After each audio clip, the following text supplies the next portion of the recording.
Get it? Welcome to episode 40 of the Pitbox Podcast. We are back again with a special guest.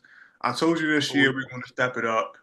We're going to have on some people who are really out there doing some real things. Now, this man right here, you might have seen him in the most recent Toyota commercials, assuming you have cable. Now, I know not everybody got cable nowadays, but if you have cable, you might see him there. You'll see him on YouTube.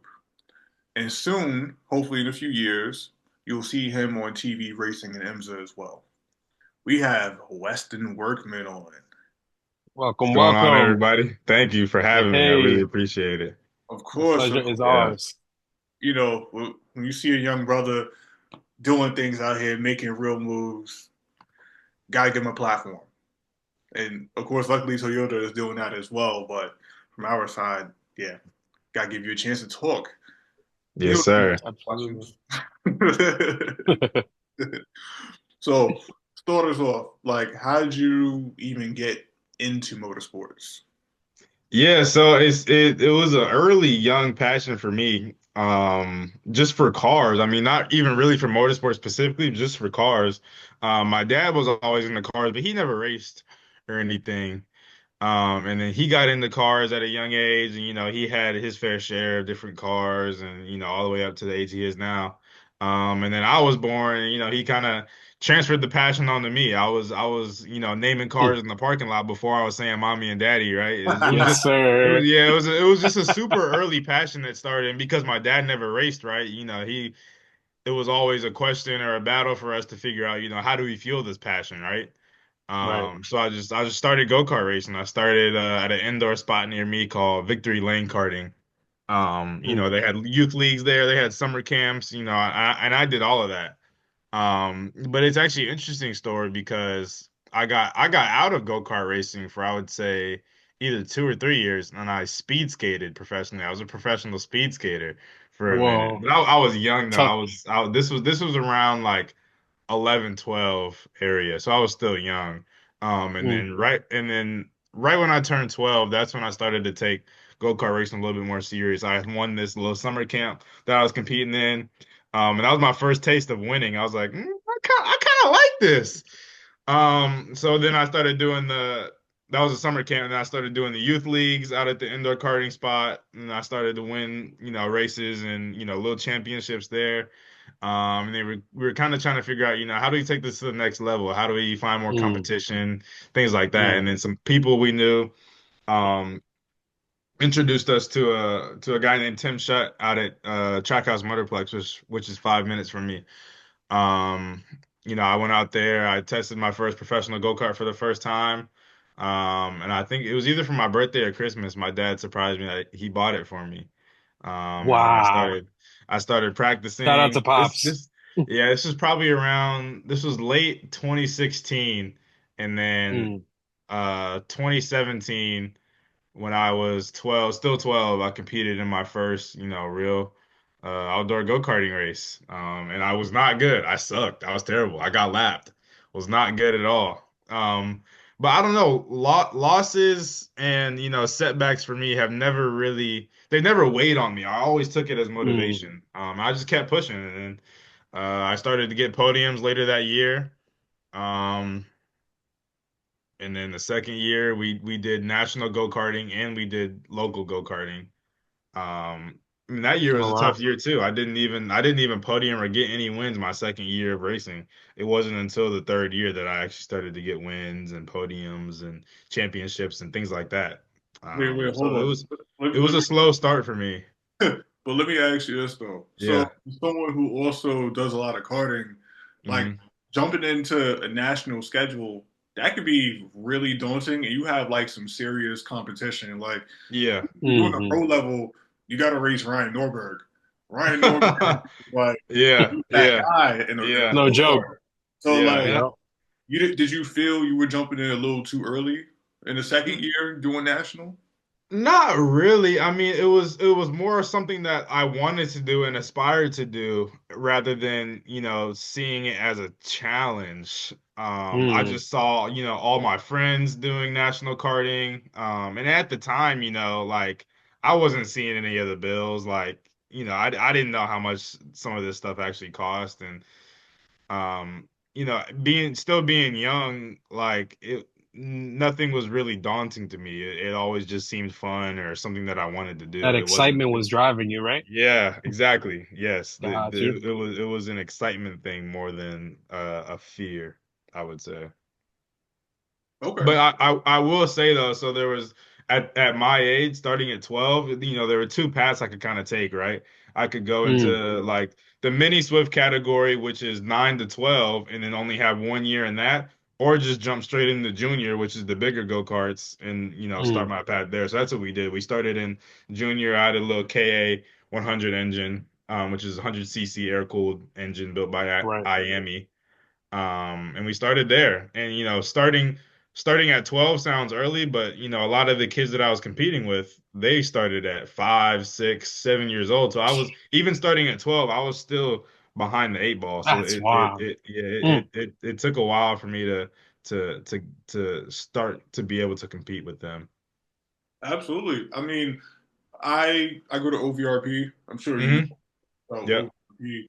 Hmm. And I remember when I first started going, I would see these little kids just like what you mentioned, they're like five, Yeah. six.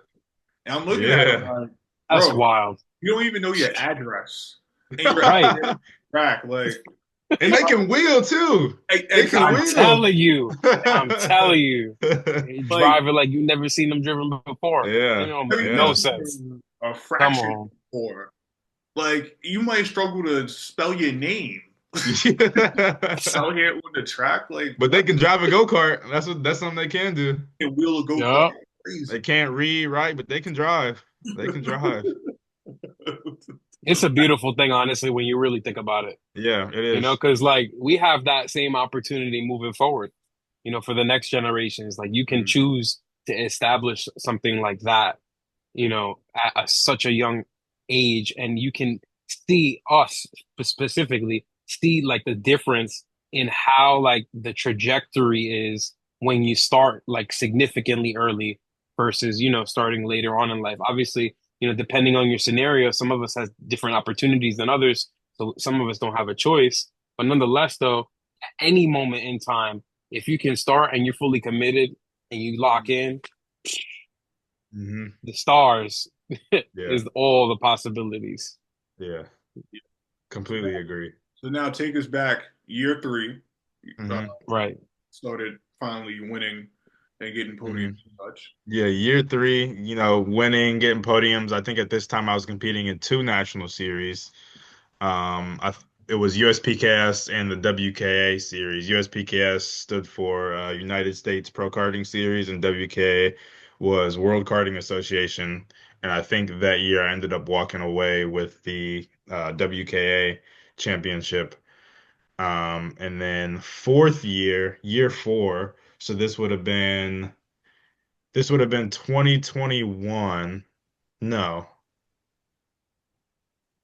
No, it was actually yeah. So third year, I had done two national series. I competed in the championship, the two national championships, and then that's the first year I actually got my shot in a race car. So that was Mm, with Mazda, the first Spec MX-5 shootout. Um, so they took 40 guys that were competing well nationally in karting. And then they narrowed it down from 40. We submitted a video, we submitted business plans, we submitted resumes, things like that. And they narrowed it down from 40 to 12, and they took mm, 12 to Road Atlanta. This is just almost a recipe for disaster, right? mm. 12 guys that have never driven a race car before. Most of these guys don't even have their driver's license. They've never driven a real car before. And at Road Atlanta, Mm. elevation change, walls 2 feet away from the track. Like, Yup. this, Feet to the you know, flame. yeah, they threw us in the deep end, real deep. But I enjoyed it. So that was my first time in a race car. I didn't walk away with the scholarship that year. So I competed again in go-karts for the next year. And I think that was my first year in the senior category. I had done really well. Uh, Running seniors locally. Didn't do as well nationally, but I still had the drive, right? I still wanted to get better. I still wanted to improve. And it was that year in 2021 that I had won the Spec MX5 scholarship shootout with Mazda. So that was $50,000 to go and race Spec MX5 in 2022. Um, and I think 2022 was my last year kind of doing go-karting on a full schedule. As a part of being a Mazda driver, I was still doing national go-karting, and I think it wasn't until 2023 that I had kind of, brought it down to just a local level, doing races where I could. So my first year racing in Spec MX5, honestly, it didn't go very well, similar to my first year racing go-karts. Mm, I didn't have any podiums. I didn't have any wins. It was tough, but I kind of elaborated on this earlier. Like I never took losses, as a setback, right? I always use it as motivation. From the moment I won that first summer camp, I knew this is what I wanted to do. I didn't know it mm, was going to be this hard, but I'm still here pushing. And then my second year of Spec MX5 um, was very good. I had a lot of wins, a lot of podiums. I came away second in the overall championship that year. mm, I won't go in the details of that. mm. But yeah, so that was my first time doing really well in a real race car. And then during that time, that's when I was starting to get noticed by Toyota, and they were trying to look for somebody to fill that seat. And around this time too, this is when I started college. So all Mm. this stuff kind of got thrown on me while I'm in college, right? So that same year, I ended up winning the MX5 Cup scholarship shootout, which was $110,000 to go race in the MX5 Cup series. Um, so I won that, and then a few months later, I got a phone call in the dining hall at college, eating by myself, that I'm gonna be a Toyota driver, fully funded, racing in the GR Cup I series. can picture you jumping out the seat, man. Oh in, man. in 2024, and all this stuff was getting thrown on me, right? But I wouldn't rather have it any other way. Um, Right. Okay. and Well, and I think I skipped over a little bit. So I competed in the MX5 Spec MX5 shootout twice, and I competed in the MX5 Cup shootout twice. So I lost both of them once, and I won both of them my second try. Um, and yeah, so I was a Mazda factory driver and a Toyota development driver in 2024. Um, so it was really cool to have support from two big OEMs. I was gonna say Um, simultaneous. That's serious. yeah, it was super cool. And then doing the same two series this year. The series last year went pretty well for me. I finished third in the championship and GR Cup, and I came away with Rookie of the Year and sixth in points overall in MX5 Cup. oh yeah. Oh yeah. That's Now solid, man. let's do this. Go talk to the good people at home about Hmm. first of all where you're going to school, what it is you're doing in school, and then how Hmm. you manage to balance school with being a pro race car driver. Right. Right, so I go to UNC Charlotte. Um, it just worked out for me because I'm from Charlotte. I live in Charlotte. I still wanted to be close to home to be able to go to the airport and things like that to make it to the races. So I stayed close to home for school. Just got, I talked to you about this earlier, right? I've just gotten super lucky with location of everything. UNC Charlotte is a great school, and then GoPro Motorplex, Trackhouse Motorplex, being Mm. only 30 minutes away from me, which is one of the best Yep. facilities in the country for go-karting, and then Toyota having their facility 5 minutes from me. It's just everything's worked out for me perfectly from a location standpoint. I couldn't be more lucky to be born in Charlotte, North Carolina. But so I was in school for motorsports engineering, because that's what I wanted to pursue. I wanted to learn more about aerodynamics, tire dynamics, chassis geometry, things like that in the motorsports Mm. motorsports industry. And then I quickly realized that how rigorous that degree was. I still wanted to continue my education, but racing and doing an engineering degree was going to just be No super joke. difficult and nearly impossible. If I wasn't giving 100% to one or the other, they were just going to clash. So I ended up, I changed my major to business marketing. So I'm in business marketing now, which still has a correlation to motorsports, right?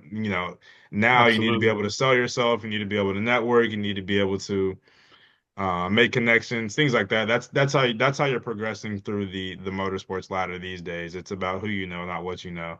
Right. So I kind of figured that, racing is still something I want to do. I still want to be in the industry, and I can still apply this degree to a lot of, what I still want to do in motorsports. But it's still tough to balance, right? I take a light class load. I'm only taking two classes right now. Just the opportunities that I have on my plate, I can't let them, slip through me. So racing comes first and school comes second at the moment, right now. Just taking it slow. I still value my education, but racing right now is my main priority. I hear that. One has a much tighter timeline than the other. Other one, Yeah, school, you can be a little bit more loose with, right, right. applying it over time. You could kind of Hmm. spread it thin versus like racing. When that opportunity presents itself, it's like you can't hesitate. Right. And that was the exact thought process for me. Right.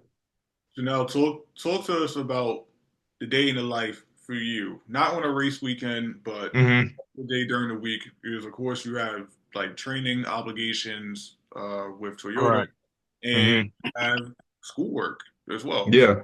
what So does I'll kind of take you through a Tuesday. Tuesday is probably the most busy day for me. So I'll have a workout at Toyota at 7 a.m. The workouts are an hour to an hour and a half. Um, so I'll end up leaving the Toyota facility around 8:30, 9 o'clock. I'll come back home, shower, and go straight to school for both of my classes. I'll get out of school around 2, 3 o'clock, and then I'll go to the go-kart track and run some laps around the go-kart track. So Toyota has I think five or six go-karts that they have out here. They're Rotax DD2 two-speed shifter carts that any of the Toyota Mm, drivers can utilize at any time on Tuesdays. So I'll go out there, run some laps, usually leave there around 4 or 5, and then that's the end of my day. I'll come back home, do schoolwork pretty much till I go to sleep. true. So I would say, When real quick, yeah. when you go to Toyota in the morning, and you go to do like the workouts with the trainer and stuff, like what Hmm. type of exercises and things are you doing? Is it like mainly cardio, strength training, like. Yeah, there's a lot of different things we'll do throughout the week. So we have a set plan throughout the week. Mm, We'll usually do 2 to 3 days of traditional lifting, mm, and then 2 of those days will be cardio. So usually on Fridays will be heat room. So we have a heat room at the facility, which gets up to about 110, 120 degrees. And we'll train in the heat room to simulate the heat in the car. interesting. There you go. Because the cockpit of the cars get super hot, especially the Yeah, and GR that Cup fatigue car. is different, Yeah, the right? MX-5 Cup car is a little bit different because it's open top, but the GR Cup car gets super hot. So you need to be able to you need to be used to that heat, and you need to be able to focus while you're that hot and while you're that tired. So we'll also pair the heat room and training with Mm, mental training. So we'll do a lot of we have this thing at TPC. TPC is what we call the facility, Toyota Performance Center. right. Um, we have this thing called a Synaptech. So it's a screen and there's a bunch of different games you can play Mm. on the screen. And you just need to be able to focus while you're tired and while you're hot. I was about to So say this is happening in the heat room. yeah, or Gotcha. after. So we actually can't Okay. bring the system into the heat room, but Because I was usually about to after. say, Yeah, usually after a heat room session or a training session, we'll right. use that and train the mental side of things. So we're sharp on both ends, physically and mentally. True. Interesting how Now, they incorporate that heat room. It makes sense. Yeah, now I know you told me that there's also a kitchen in the Toyota, there is. but is there a Yeah. chef or you got to cook yourself? We I wish we had a chef. We cook ourselves. So, the great thing about TPC is, there's lots of personnel and lots of different skill sets there.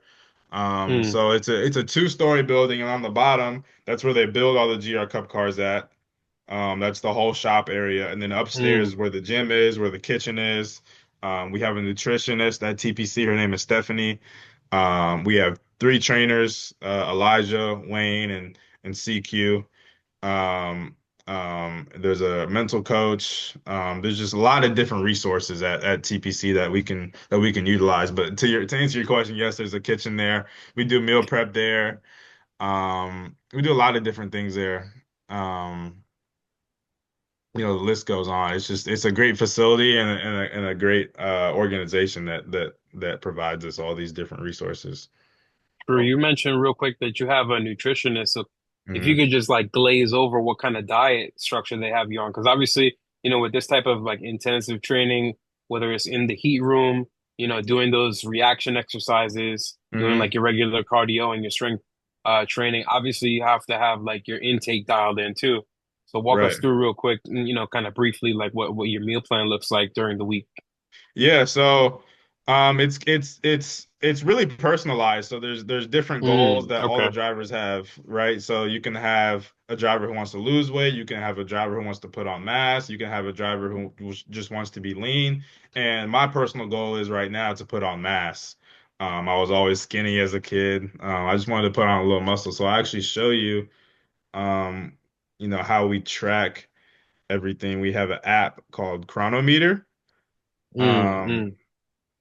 so right here, I don't know. Can you guys see this? It's Yeah, backwards though. Yeah, I can see it.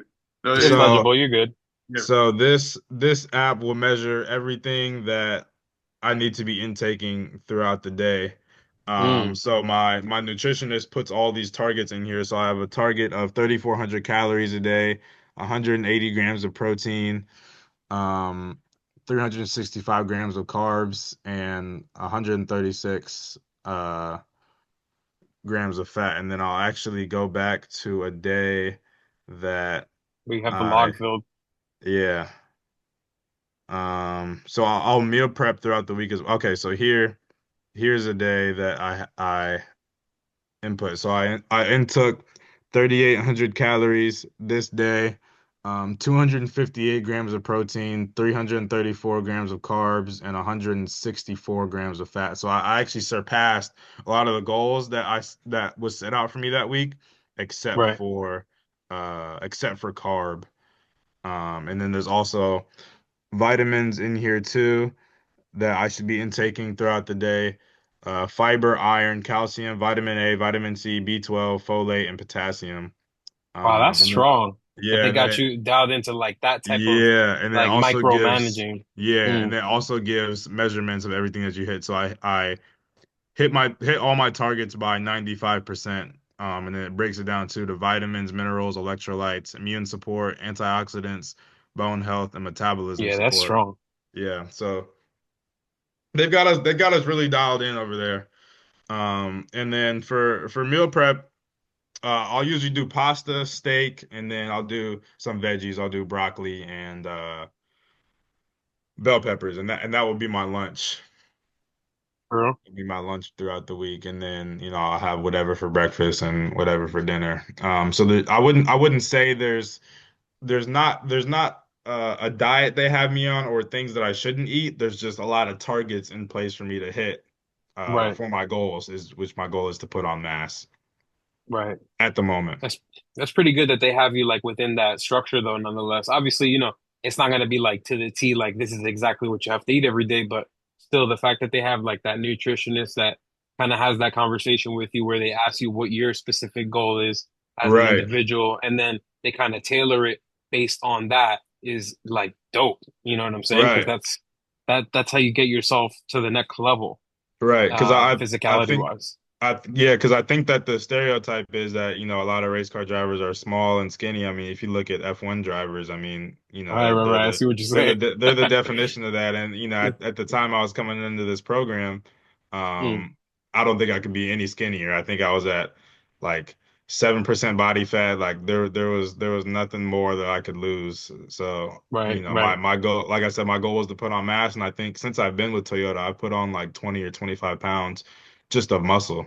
So nice, they've lean. they've really locked me in and helped me achieve my goals just from a physical perspective.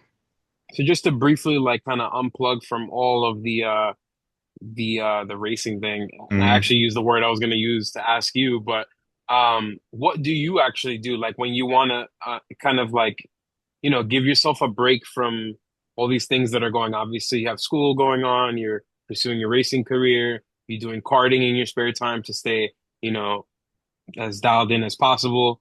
But what do you do? Like, are there any days where you just like choose to unplug? You know what I mean? And like, for example, like some people like to go out and I don't know, go hiking or something like that. Is there Hmm. anything that you could think of off the top of your head that you usually do on in those type of situations?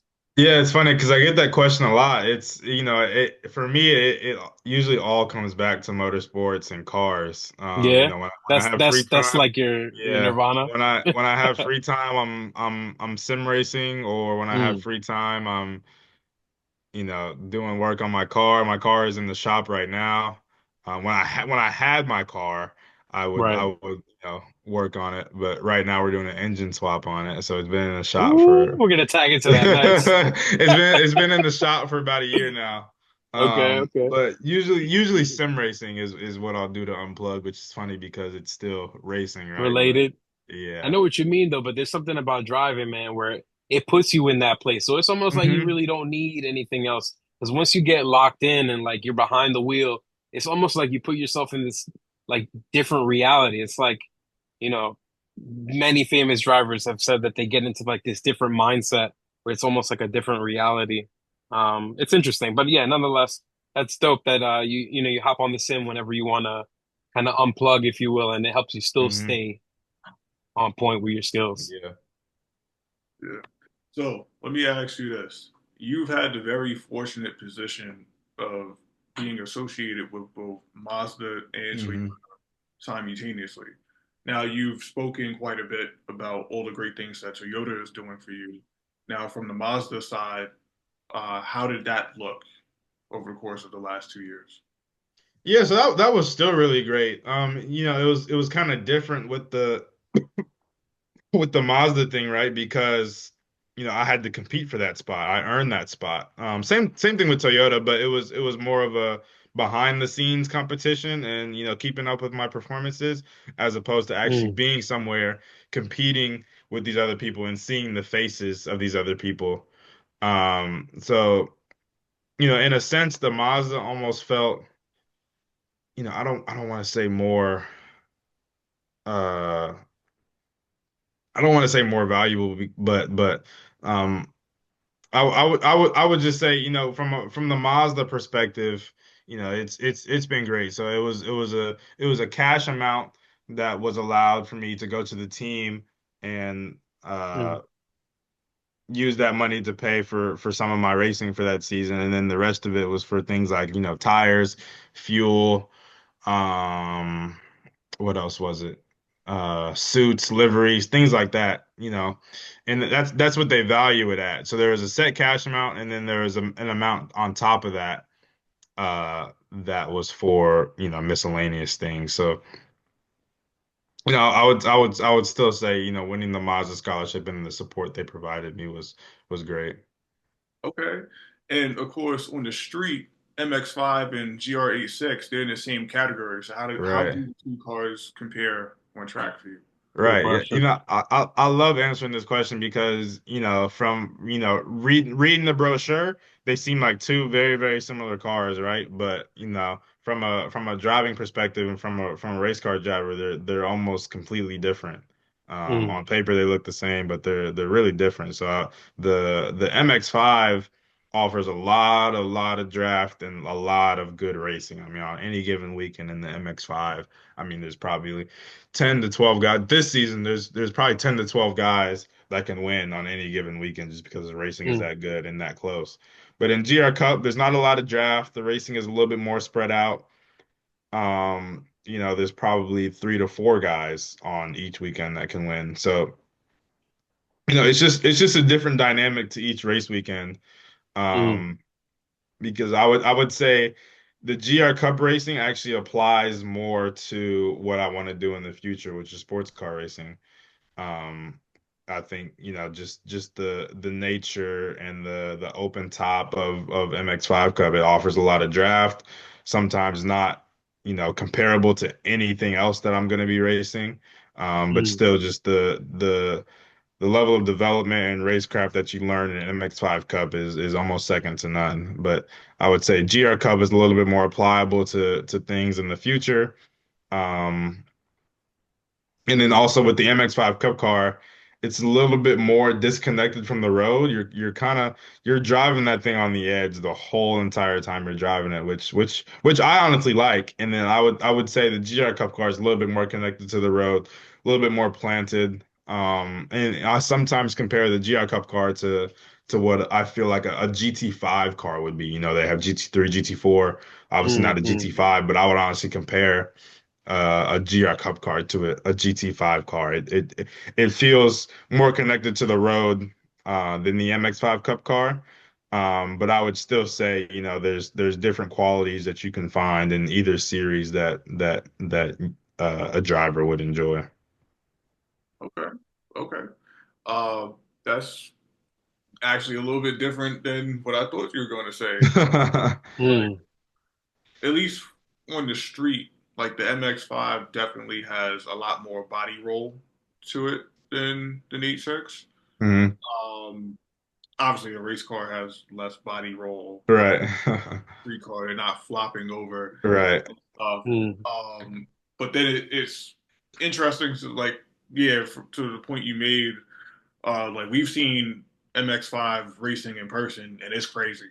Like they yeah, Yeah. are no it's like scale this. higher. The whole time. Yeah, we're Yeah. talking like you could breathe into the next man's cabin. It's crazy. Yeah.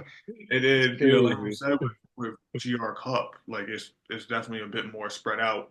Uh, hmm and I can see how, like you said, that would contribute greater to what you're looking to do in the future. hmm Now, how do the cars compare in terms of like braking? They have two different horsepower amounts, but they're not the same weight either. Just to help make it relatable to the folks at home, like, yeah, Mm, like, does it feel faster? Does it feel slower? How's the braking? How's the turning? All these other dynamics as well. Yeah, so I would say the speed of the two cars are very similar from a braking standpoint, going back to what I said about, the GR Cup car being a little bit more planted to the road. The GR Cup car does brake a little bit better. You can brake later in the GR Cup car, which which mm, which which doesn't make it a better car. It's just, two different driving styles, two different, right. um turning on both of the cars is different. On the MX5 Cup car, you're kind of floating it into the corner. You're almost flicking it in and trying to get the rear end loose. Mm, In the MX5 Cup car, also to touch on the tires too. It's two different tires. And in MX5 we have Michelin's, and then in GR Cup we have Continentals. So on in MX5, we really don't see a lot of tire degradation on the MX5 Cup side. But then going mm, back to the realisticness of GR Cup, we actually have tire deg in GR Cup. We have degradation, we have overheating. Those tires are a lot more sensitive to degradation and heat. So there's just a lot of things on both sides that are different. mm. Um, that make those two cars just completely different beasts, but from the outside you think they're very similar. But there's just a lot of different intricate details that make those cars different from each other. All right. Would you say that the 86 you experience a little bit more tire deg just because that car tends to rotate a little bit more? versus like the MX-5, like you said, where you're trying to get it, to rotate based on, your brake application and when you turn in and things of that nature. Do you think it has to do with the fact that the two cars have just different like handling characteristics, or would you just say um that the proximity of like the MX-5 Cup is what attributes to the fact that you don't ever, factor in really, well, not let me not say ever, but you don't factor Yeah, in as yeah, much tire degradation yeah, as you would in A6. yeah. No, that's a good question. I think, I honestly don't have a good answer to it. I think Got you. kind of going back to what I said, right? I think the tire in the GR Cup car is working a little bit harder just because it feels a little bit more planted to the road.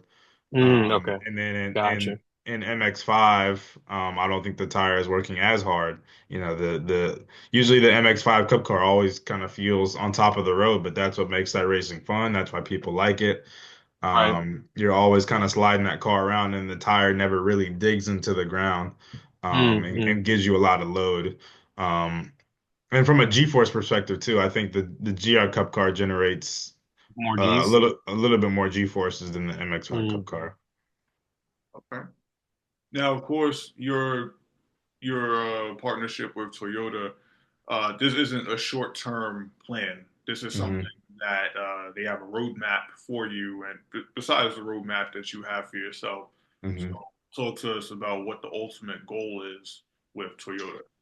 Yeah, for me, the ultimate goal is to just have a successful career in motorsports, right? No matter where that is. It's actually funny. I actually had a conversation with the driver development manager today about, the plan in the future and expectations for this year, things like that, and from their perspective, right? They expect a lot out of me. They're putting a lot of money up for me to be able to compete in GR Cup and so on. So, I'm expected to win races. I'm expected to win championships. I'm expected to get podiums.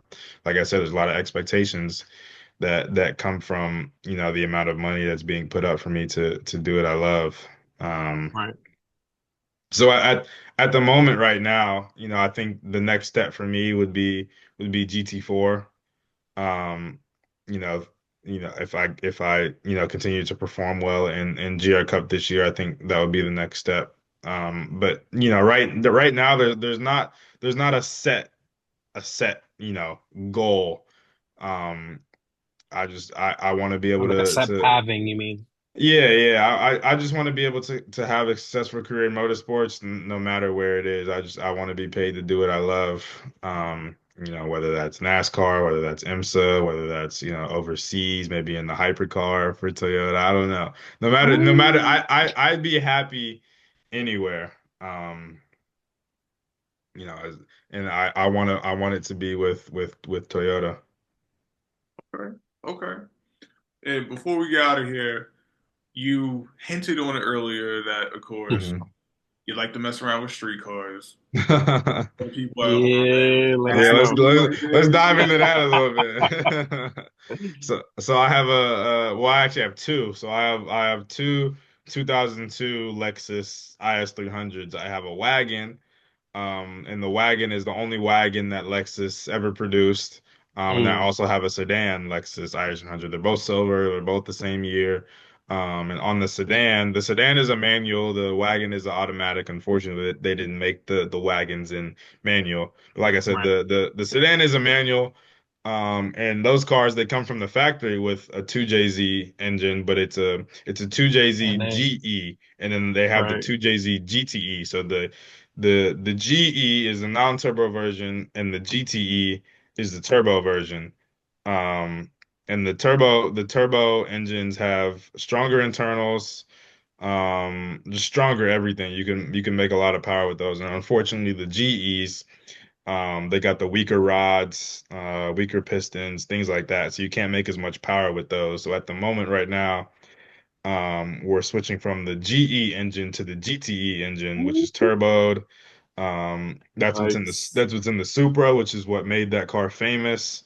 Right. Um, so that the engine actually came from Japan. So in Japan, they have a car called the Toyota Aristo, which is the Lexus GS over here. So, they get all the cool stuff in Japan.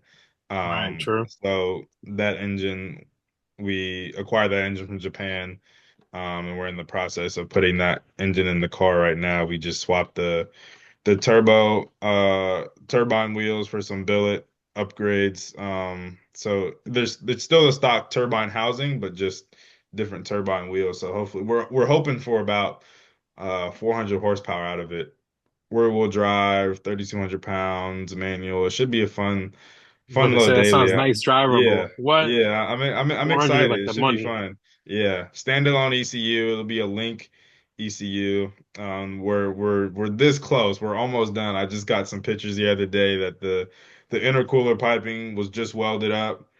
It just has to be put on the car. We've still got a couple little things we need to do. We need to get it tuned.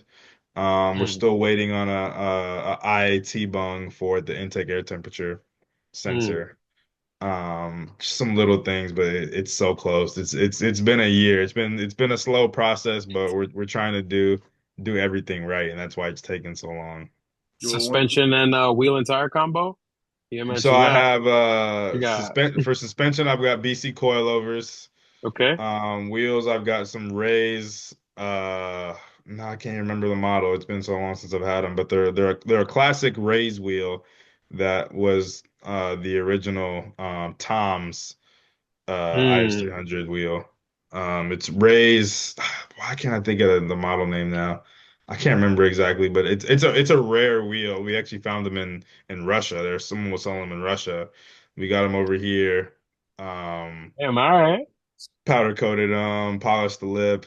And then tires, I have Continentals. I have Continentals on it. Actually, I think I have a. Nice. Can I show you a picture on the Oh, on Zoom? Would that you work? about to bless the chat? yeah, and I get put Something it. like that, I hope.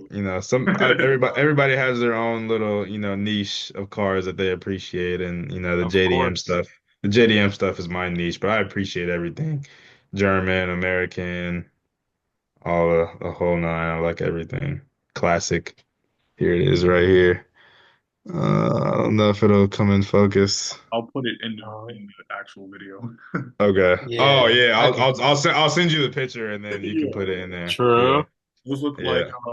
what is it? Is it G27 or GT27 for the name of the wheels? That's what they kind of look like. Yeah, they kind of look like that. It's not that though.